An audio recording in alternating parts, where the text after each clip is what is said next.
Halo sahabat gereja YouTube, kembali dengan saya Joni. Kali ini kita akan membahas tentang 6 artis yang putuskan jadi hamba Tuhan, abdikan hidup untuk pelayanan. Jalan hidup hanya Tuhan yang tahu. Beberapa artis yang dulu berkecimpungan dalam hingar-bingar industri hiburan kini berubah untuk mengabdikan diri sebagai hamba Tuhan, mulai menjadi pengkhotbah hingga ada yang menjadi pendeta.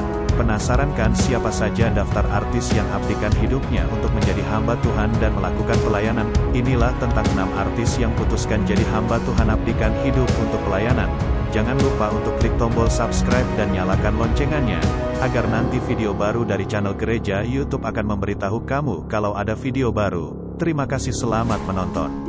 1. Raditya Oloan Pangabean. Raditya Oloan Pangabean atau dikenal dengan Raditya Oloan, Jakarta, tanggal 7 Desember tahun 1984.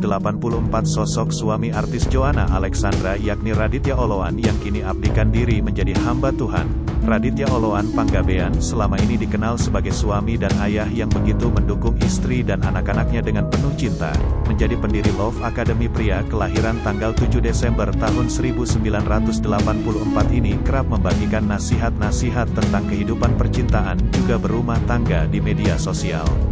Sebelum dikenal sebagai pendeta, Raditya dulu adalah seorang DJ dan anak band.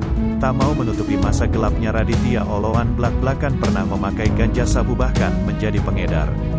Kenakalannya dimulai sejak duduk di bangku sempia, awalnya mencoba merokok hingga akhirnya mencoba ganja dan masuk ke lingkaran narkoba.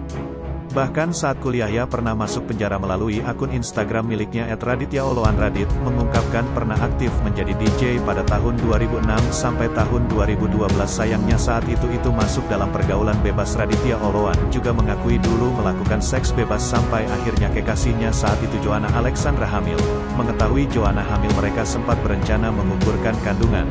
Namun Joanna dan Radit akhirnya memilih bertanggung jawab dan akhirnya menikah. Pada tahun 2007 Raditya resmi menikahi aktris Joanna Alexandra.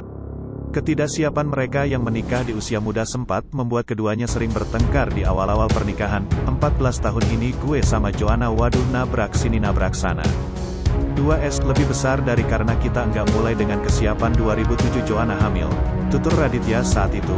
Sejak mengalami berbagai masalah itu, Raditya sadar narkoba hingga seks bebas hanya menambah masalah baru.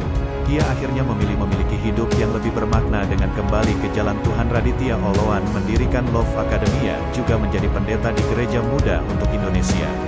Raditya kerap memberikan motivasi untuk anak-anak muda tanpa memberi penghakiman. Adapun dari pernikahannya dengan Joanna, Raditya memiliki 4 orang anak yang bernama Zuriel, Paris, Serayah, Mori, Azoy, Hafila, Ziona, Eden. Raditya dulu dikenal sebagai seorang DJ dan anak band. Kehidupan kelamnya dahulu bersama sang istri membuat sadar bahwa ia tak boleh membuang-buang waktu yang diberikan Tuhan untuk hal yang tak baik. Ia kini memperbaiki diri, kerap memberitakan kabar baik dari Tuhan dan dikenal juga sebagai pendeta. Puji Tuhan, perjumpaan GW dengan Yesus menyadarkan GW akan keberhargaan dan keindahan GW sebagai ciptaan yang mulia dan juga anak yang sangat dikasihinya. Ketika GW bertobat dan terima Yesus sebagai Tuhan dan Juru Selamat, dia malah munculkan di hatiku sebuah kerinduan untuk jiwa-jiwa mengalami kasih dan dampak pengorbanannya di kayu salib yang sanggup memulihkan dan membangun hidup kita dengan kualitas ilahi. Raditya kini juga selalu banyak memberikan unggahan berupa renungan dan refleksi pada akun Instagram pribadinya. Sempat dinyatakan positif COVID-19 hampir bersamaan dengan Joanna dan sama-sama dirawat di Wisma Atlet, namun Radit harus pasrah ketika kondisinya menurun dan harus dirujuk ke ICU RSUP Persahabatan. Joanna Alexandra sempat meminta agar ikut mendoakan suaminya yang kritis dan memakai alat bantu pernapasan. Setelah beberapa hari berjuang, Raditya Oloan mengembuskan napas terakhirnya. 2. Traci Trinita. Traci Trinita adalah model berdarah campuran Tionghoa Prancis Kalimantan, kelahiran Surabaya tanggal 29 September tahun 1980. Tinggi badannya yang menjulang di usia yang masih remaja itu membuat Traci selalu berusaha jalan lebih membungkuk. Kejekan teman-temannya membuat Traci merasa tidak percaya diri dengan tubuhnya. Namun sang ibu dengan jeli melihat potensi anaknya untuk menjadi seorang model. Diam-diam ibunya mendaftarkan Traci ke sebuah majalah remaja untuk mengikuti kontes pemilihan cover girl. Barulah pada saat itu percaya diri Traci mulai tumbuh lagi.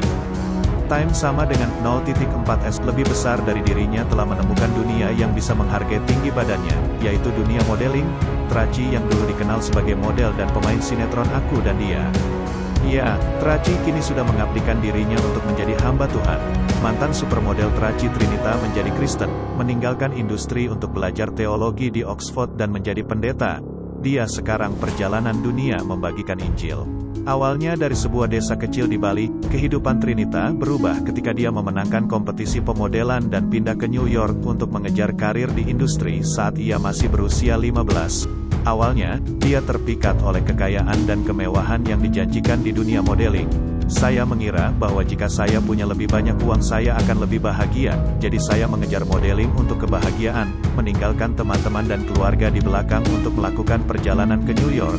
Katanya kepada Christian Today, Trinita menjadi supermodel Indonesia pertama. Namun meskipun mendapat kesuksesan duniawi, teman, dan pacar, dia mengatakan bahwa dia tidak bisa melarikan diri dari perasaan hampa. Dia bertanya ke teman-temannya untuk saran, tapi mereka menyarankan dia untuk memakai narkotika dan berpesta. Saran itu membuatnya takut, jadi dia mulai mencari alternatif. Menyadari bahwa orang-orang dengan iman tampak puas dan bahagia, dia memutuskan untuk mengeksplorasi ide bahwa dalam agama ada Tuhan. Tapi, dibesarkan di lingkungan multi-iman, dengan Katolik, Protestan, dan Islam dalam keluarganya, dia bingung yang mana Tuhan yang sejati. Dalam kebingungan karena begitu banyak pendapat, ia berseru kepada Tuhan sebagai pilihan terakhir memohon Tuhan sendiri, mengungkapkan diri kepada saya. Semuanya berubah ketika agennya memintanya untuk melakukan perjalanan dari New York ke Paris untuk pekerjaan model.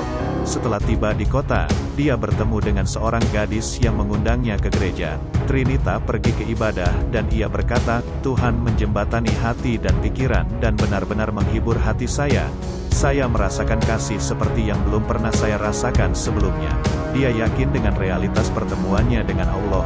Jika Yesus itu tidak nyata, maka bagaimana aku bisa merasa begitu luar biasa dikasihi? Saya tahu kebahagiaan palsu, itulah yang terjadi di dunia modeling, dan kebahagiaan yang saya rasakan ini sejati. Itu melampaui kekuatan saya dan Tuhan mengubah saya. Model-model L. Ain meremehkan dan kadang-kadang mengejek keputusan untuk tidak melakukan pemotretan tertentu berdasarkan imannya. Namun, Trinita mengatakan, mereka mengolok-olok walaupun sebenarnya mereka tertarik dan bertanya kepada saya tentang itu. Mereka tertarik dengan iman saya dan bagaimana saya berbeda. Dia berbagi dengan Christian Today apa yang ia ceritakan pada pertemuan dengan teman-temannya tersebut. Saya tinggal di New York, itu adalah hari Minggu malam dan aku baru saja kembali dari gereja. Teman sekamar saya baru saja kembali dari pesta besar. Mereka bertanya di mana saya akan berada, dan saya sangat bersemangat bercerita tentang khotbah yang saya dengar di gereja. Saya mengatakan kepada mereka tentang hal itu. Salah satu gadis itu begitu bersemangat tentang pesan Yesus dan ia datang ke gereja dengan saya minggu depan dan menjadi orang percaya. Anda tidak harus cerdas, tapi percayalah Tuhan dan membiarkan Roh membimbing Anda. Hanya dengan kuasa Kristus, bukan kekuatan kita sendiri, orang-orang menemukan Tuhan, karena Allah lah yang memanggil mereka, katanya. Setelah pertemuan ini, Trinita menyadari semua yang dia ingin lakukan adalah berbagi kesaksian saya dan Injil. Dia belajar apologetika Kristen dan teologi di Universitas Oxford selama 3 tahun sebelum kembali ke Indonesia untuk menjadi pendeta selama 4 tahun. Dia sekarang melakukan perjalanan di sekitar Asia dan dunia, bekerja untuk Raffi Zacharias dan membagikan Injil. 3. Pierre Rolland. Pierre Rolland Christie atau Pierre Rolland adalah seorang aktor asal Indonesia.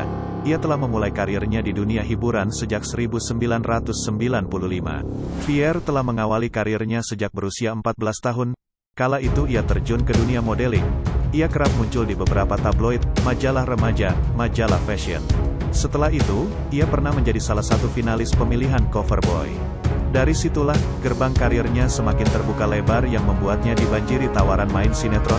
Pria kelahiran tanggal 14 April tahun 1979 ini pernah berperan sebagai bule dalam sinetron Lupus I yang saat itu tayang di Indosiar pada 1995. Namanya makin dikenal luas sebagai pemeran utama sebagai Gerhana di sinetron dengan judul yang sama pada 1999 hingga 2003. Kemudian, karirnya yang semakin menanjak membuatnya berhasil membintangi sejumlah sinetron di layar kaca. Beberapa di antaranya adalah Cafe Biru, Mawar Sejati, Mawar Berduri dan lainnya. Selain itu Pierre juga kerap didapuk untuk menjadi model video klip. Salah satunya adalah lagu yang berjudul Terbang dari Gigi. Bahkan ia juga menjadi bintang iklan untuk Pizza Hut, Good Time Cookies Neckermandan, Zevit Cepada 2004 karirnya semakin menanjak ketika ia bergabung dalam production house Pilot Project Productionda berhasil menjadi salah satu seorang eksekutif untuk kisah asmaranya. Ia telah menikah dengan perempuan bernama Bonita Adela Wijaya pada 2006. Dari pernikahan itu Pierre Roland telah dikaruniai 3 anak yang diberi nama Oliver DeAngelo Christie, 13, Ezekiel Kramer Christie, 10, dan Efrata Taylor Kirsty, 7. Namun saat ini ia telah lama vakum dari dunia hiburan karena telah menetap di Makau bersama keluarganya. Pierre memutuskan untuk mendalami agama dan menjadi seorang pendeta. 4. Pinkan Mambo, mantan personil duo Ratu dan juga penyanyi solo dengan gaya nyentrik. Pinkan Mambo baru-baru ini memang tengah disorot karena cerita kehidupannya yang sempat jatuh kala di Amerika. Terlepas dari kehidupan kelamnya, kini Pinkan ternyata mengabdikan hidup juga untuk Tuhan. Ia diketahui mendirikan gereja dan menjadi gembala bersama sang suami. Ia rajin membagikan aktivitasnya mewartakan Injil Tuhan sembari kini kembali aktif di dunia hiburan. 5. Rudy Salam, Om dari Gading Marten. Sewaktu muda saya adalah seorang pelaut di sebuah kapal turis berkeliling dunia. Pekerjaan itu membuat kehidupan saya diisi dengan hura-hura saja. Mengikuti jiwa muda saya, uang yang ada hanya habis untuk berfoya-foya dengan perempuan di setiap pelabuhan yang saya singgahi. Kemudian suatu waktu saat sedang di daratan adik saya, Roy menawarkan saya untuk ikut bersama dia bermain film sehingga sejak saat itulah saya berpindah haluan menjadikan aktor sebagai pilihan pekerjaan saya. Kehidupan dunia perfilman tidak berbeda jauh dengan pelaut di kapal pesiar, bahkan mungkin lebih tidak terkendali lagi. Namun kini Rudy Salam dikenal sebagai seorang pengkhotbah.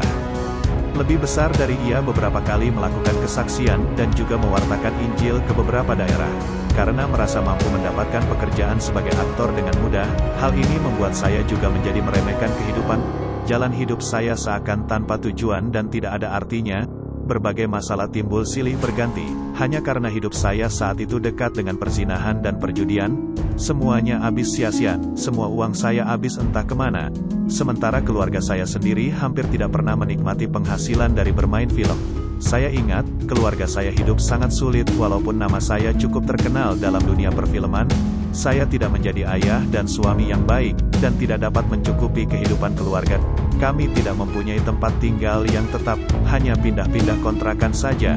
Bahkan ada suatu masa di mana rumah yang kami kontrak tidak punya kamar kecil, sehingga untuk buang air saja kami harus menumpang pada tetangga.